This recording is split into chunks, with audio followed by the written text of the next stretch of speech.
I think this should change to just board game junkie. I'm kicking you out. Like, I'm firing you.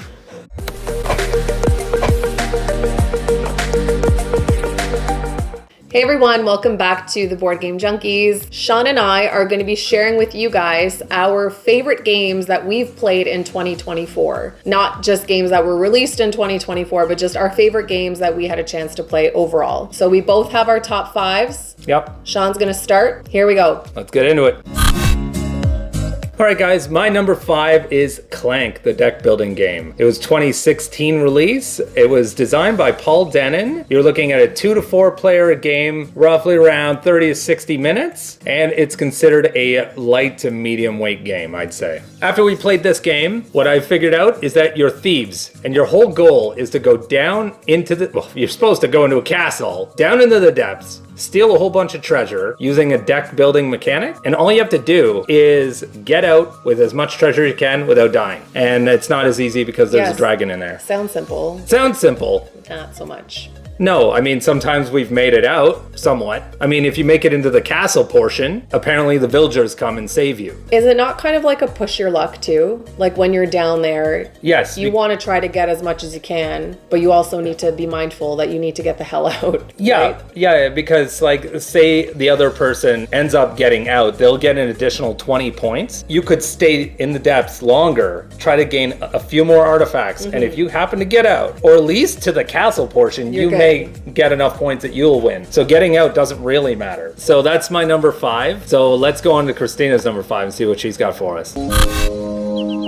My number 5 is Cafe Barras. Cafe Barras is designed by Roberta Taylor, brought to you by Kids Table Board Games. It is a 2 to 4 player game, lasts about 20 to 40 minutes, and it's considered a medium light game. Cafe Barras is a card drafting, tableau building card game. You're carefully selecting beautifully illustrated cards of various types of drinks, food, and decor to help you ultimately gain loyal, regular customers. You are presented with special guest cards, which you want to try to fulfill as well to earn you additional points at the end of the game. The end of game is triggered when a player gains their 4th regular customer or if you've had to shuffle the deck 2 times. So this game is right up my alley. I love the artwork. It's very cutesy. I love the cleverly named cards. Yeah, like the little baristas. They have such cute names like Cappuccino and Been There, Done That. Express yourself. Yeah, super cute. I do find it a little challenging though, because if you don't gain enough like decor symbols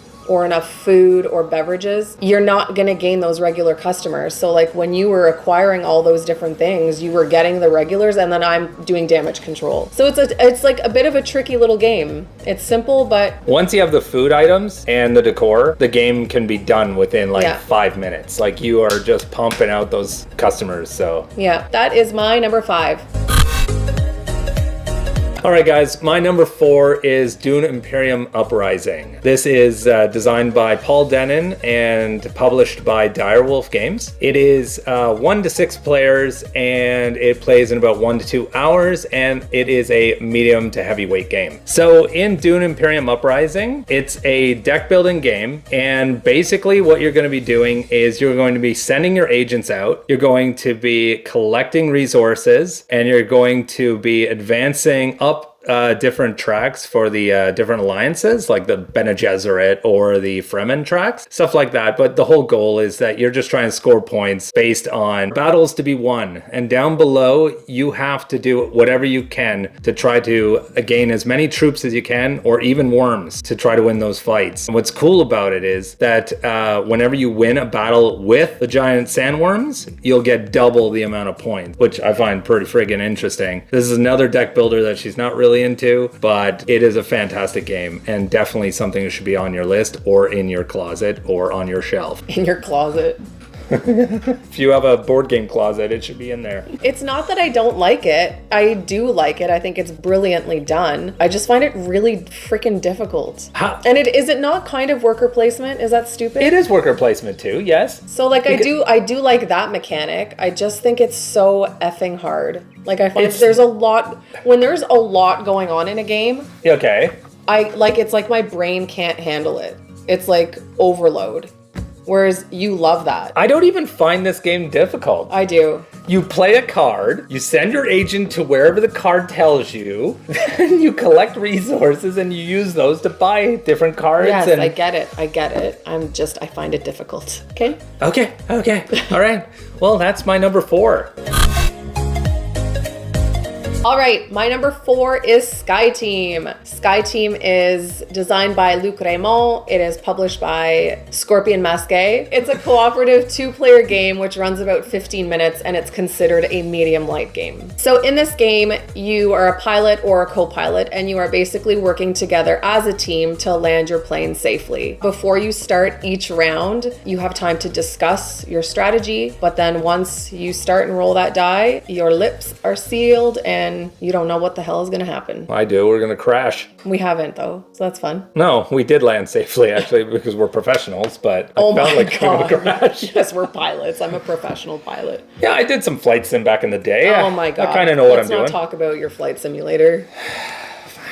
Each round, you roll your dice and place them in the dice slots where you use them to maneuver your plane, manage thrust, prepare your flaps and engine for landing, all while trying not to crash. Both players are responsible for performing a different role, all while working towards the same goal, a safe flight. So I usually gravitate to co-op games. I love playing games with you, but I think that this game is super well executed. I love the way it plays. You have options like for multiple airports, which have different difficulty levels. Super fun game. I love it. I love the variation between every airport. Too much traffic coming your way, or you have to do crazy maneuvers because there just happens to be like a mountain coming your way and you're like, oh shit, I gotta go around that mountain and then avoid this traffic and then land safely. Yeah.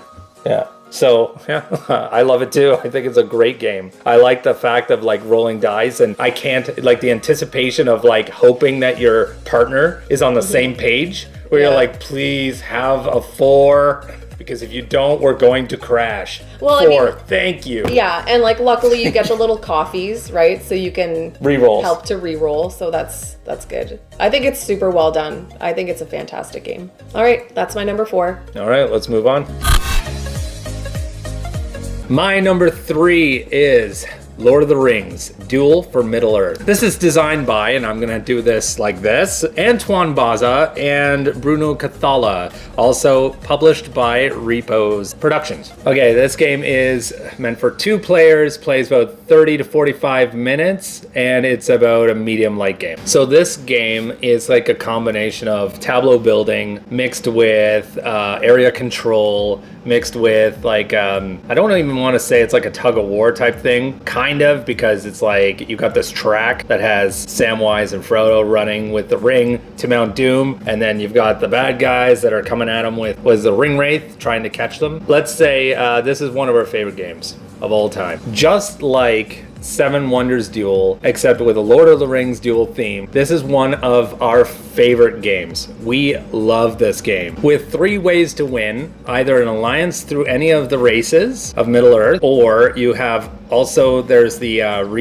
regional map, where as long as you have presence within all 7 regions, you can win there. And the other way you can win is through the ring track, which is either Frodo and Sam make it to Mount Doom with the ring, or Ringwraith actually catches him before they get there. So those are the 3 ways to win. With this being one of Kristina's favorite all-time games because she wins basically 95% of the time. 99% of the time. It has been, well, for me, I enjoy the game no matter what, whether I win or lose. It is a fantastic game and an amazing iteration to this type like style, because I almost find it easier to play than Seven Wonders Duel, even though that's a fantastic game in itself. I don't know, like I just love the theme of it. And I love the way it plays, and I love the idea of kind of making them think I'm going for the ring track to win that way, and then actually slowly developing like on the map and then pulling a win out that way. I really enjoy Seven Wonders Duel. You know that's always been one of my top games that I enjoy. But when this came out, like for me, it blew Seven Wonders out of the water. It's like super similar.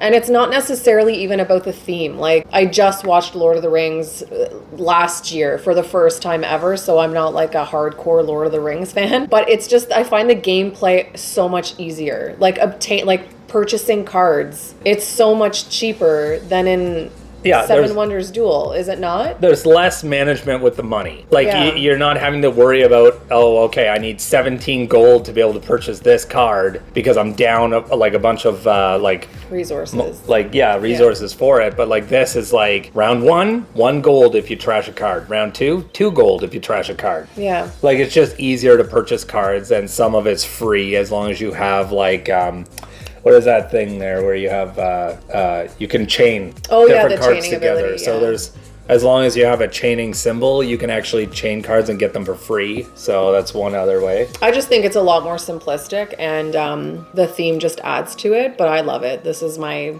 favorite game. Yeah, I know it's our number 3, or my number 3, but it is one of my favorites, and it's up there. That's number 3. All right, my number 3 is Beer and Bread, the game that I always thought was stupid because of its name, but I actually love it. That's a great marketing, right? It sounds stupid, but it's a great game. This game is designed by Scott Alms. It is published by Deep Print Games. It's a 2-player game, runs about 30 to 45 minutes, and it is a medium to light game. So Beer and Bread is a closed drafting, multi-use card game. The game is played over alternating rounds where players use card drafting and resource management. You're both representing rival villages where your goal is to maintain a balance between your baked and liquid goods. Played over the course of 6 years, which alternate between fruitful and dry years, you must methodically harvest and store resources, producing beer and bread, selling them for coins, and upgrading your facilities. Okay, so after the 6th year, you tally up your scores for your beer and your bread, and then you're gonna take your lower of the 2, and then that's the one you're gonna go into against your opponent. So then essentially, whoever has the higher of your 2 is the winner. I really enjoy this game. I love the art of it. I like the way it plays. It's extremely difficult. During the fruitful years, that's when you're passing your hands back and forth. So oftentimes there's like, I can't remember all the cards when I pass them back to you, but then I'll spot one and I'm like, oh, damn, I really want that one. And of course, the hand comes back and that card is in Shawn's. Yeah. Like he's kept I'm playing it. Yeah, but it's a tough little game, but I really love it. And that's my number 3. All right, guys, my number 2. Now, like I said, I'm not trying to always make this about deck builders, but this one is a deck builder as well. Strangely. I see a theme here. And that is Slay the Spire, the board game. So, Slay the Spire, unfortunately I can't do this any other way, so I'm going to do it like this, is designed by Gary, Anthony, and Casey. I'm sorry, I would butcher your last names, aside from Yano. And it's published by Contention Games. It is a 1 to 4 player game. It plays 30 minutes to 150 minutes. Like I said, I don't know how that's possible at 30 minutes unless you die really early. And it's a medium weight game, which is definitely true. It's medium weight. Just in case you didn't check out our Act 1 playthrough of Slay the Spire, it went well. We won. But the whole game is based around having a unique character with its own unique deck, and then you're building upon that deck as you slay monsters and you move up this spire to eventually reach the boss and wipe him out. There's 3 acts that come in this game, and we made it to, let's see, the 2nd act, maybe a quarter of the way up the spire, if I remember correctly. And not only that, it's such a big game that we actually got lost partway through. It's such a... This game is, even though it's medium, there's so much going on in this deck builder that you literally can't really like keep your eye on everything that's going on, but it's such a fantastic game, and it's based on a video game, which I also own, and I've played many rounds of that. I enjoy the game. I just think it's really difficult. And again, it's a deck builder, which is not my favorite, but I like the unique characters. Yeah, it's I like, again, that it's cooperative and that we work together. Every decision you make is made together, but it's friggin' hard. Like the bosses you come across, those are beastie, man. Yeah, like, they're some hard of them are to defeat. a pain in the ass, and they're all different how you have to defeat them, which makes the game unique. But all of the enemies in it are the same ones from the video game, and how they implemented the video game into a board game was really well done. Like, all they had to do was just reduce the values of all the health of everything and the attack values. But it's funny to see like the cards from the video game in the actual in your hand. And Yeah, you're 'cause like, they're oh my identical, god. right? And like when you have to upgrade these cards, all you have to do is flip them and then they're upgraded. And I love the choices in the game. Like when you kill a monster, you receive your rewards and you get your 3 cards in front of you and you're like, what do I want to do? Do I want more defense going forward? Do I want more attack? And that's cool to kind of go off of each other as well, where it's like, you know what, you need more poison, because as long as they're being poisoned, it's good to go. So I guess all I want to say is that it's an amazing game and was definitely a contender for #1 board game of 2024. All right, let's go. Her number 2, let's find out. All right, my number 2 is Harvest. Woo! Harvest is designed by Trade Chambers. It is published by Keymaster Games. It's a 1 to 4 player, runs about 30 to 60 minutes. And it's considered a medium weight game. So this game combines worker placement, open drafting, and the character cards that you play have asymmetric abilities. Really makes the game different for both people. In this game, you take on the role of a farmer, and each round you draft sunrise cards that give you a one-time income and determine the turn order for that round. On your turn, you're going to be moving your wheelbarrow to either the general store, the farmer's market, the fields, a trading post, or to the workshop. And each one of these locations allows you to have a different ability, but basically you want to plant, tend, and then harvest your crops in your field. So you can clear land and you can add buildings into that, which give you either instant effects or end of game scoring. So essentially the person at the end of the game with the higher score wins. I really dislike Gary. So you have to play with Gary, the cow, the mayor. So he just basically is a nuisance because he's going to locations that are usually favorable to what you want. Yeah, that only happens with a 2-player game or 1 player. Yeah. 3 players, you don't need Gary. Right. I love this game. I love everything about it. The look of it, the art, the components are super cute. It's a fantastic worker placement Euro game, and it makes you feel like you're a real farmer. When you're going out there and you're planting all your seeds and you're growing your fruit and vegetables and you're harvesting it at the end, scoring a whole bunch of points, and you get screwed over because you ended up not making enough room. You have to cut down the forest too, right? So yeah, that's what I mean. Yeah, you have to tend the forest and make space for your crops or make space to put in buildings. Yeah, and you're managing between your manure and your water. Yeah. So you'll need to manage that and make sure you have enough water to manure ratio so you can score your points and grow your food. But it is one of the funnest games that we've played. I almost feel like we should have gotten the deluxe version to get the better components, the metal coins and... Oh, okay. Yeah. Yeah, I feel like that was deserving of a better quality, purchase. Well, and I think... The retail's pretty damn good for what it is. And when you're going to play a game that often, I think that splurging for that upgrade makes sense. Whereas there's games that we have, I don't know that I would bother, but... Retail's good enough. Regardless, this game, just as is, it's amazing. It's super fun once you know how to play it. I think it's a great game for couples. So if you and your girlfriend or husband and wife want to play a game, it's not like the theme is it's not manly enough for a man. I actually really enjoyed it. So just the gameplay overall is great. Yeah. That is my number 2.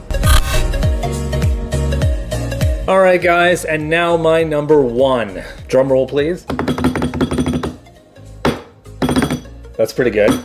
Arcs. Arcs is designed by Cole Whirl, published by Leader Games, so the same guys that made Root, a game that we don't own, mainly because of asymmetry and how hard it would be difficult to teach. But it plays 2 to 4 players, and time is an hour to 2 hours, and that's about accurate. And the weight, that is a medium weight game. Arcs is a space game, and it's space strategy, and I am in love with strategy games from space.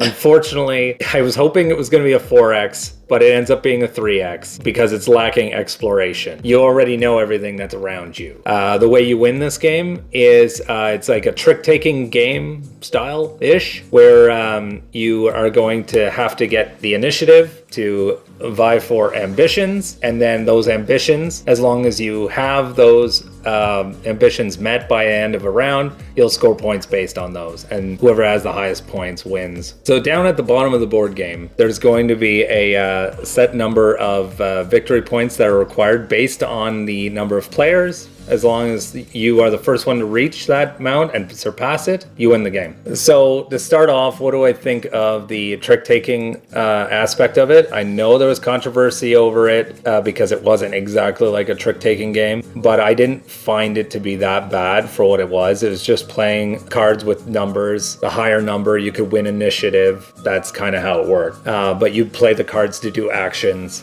and those actions are from anything from moving ships to attacking your enemies, to building constructions like cities or spaceports around the map, collecting resources. Wasn't there a lot of controversy over the game though, like with you not being able to hold a strategy, like because it's always ever changing? Yeah, the thing is that these, like a lot of people thought that when they could play this game, they relied on being able to complete a strategy, but they can't because their cards may not suit that. So you'll have to think on your feet to be able to, you know, at that moment, what can you actually do? So this whole like, oh, what if I have a bad hand? To most people, it's like, this game is just horrible because if you come out with a bad hand, you're not going to be able to complete anything. You have to be able to adapt though. That's exactly it. You weren't really concerned about how I would feel about the game because I'm very much I don't really go into any game with a strategy. I'm very think on my feet and just react to what's happening, right? So yeah. I didn't dislike that going into the game. She pulled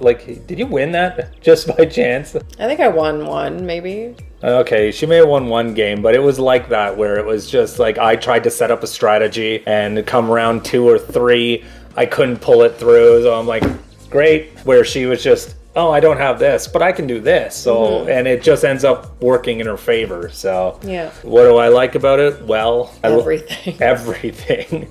I love the Vox and guild cards that you can acquire, and they end up working for you. I love, what was that cool moment where I stole something from you? Oh, it was the fuel cartel. Yeah, so basically, one of the ambitions was a tycoon. So if you had the most fuel and material, you'd win like the points that were in that spot. It just happens that she had a fuel cartel and I just went to her place, rolled some die, and stole it from her. Not And then I got my ass beat. But it's such a great game. I think it's well deserving of like top game of the year. I don't agree, but yeah, she doesn't agree. I do. So that's my number one.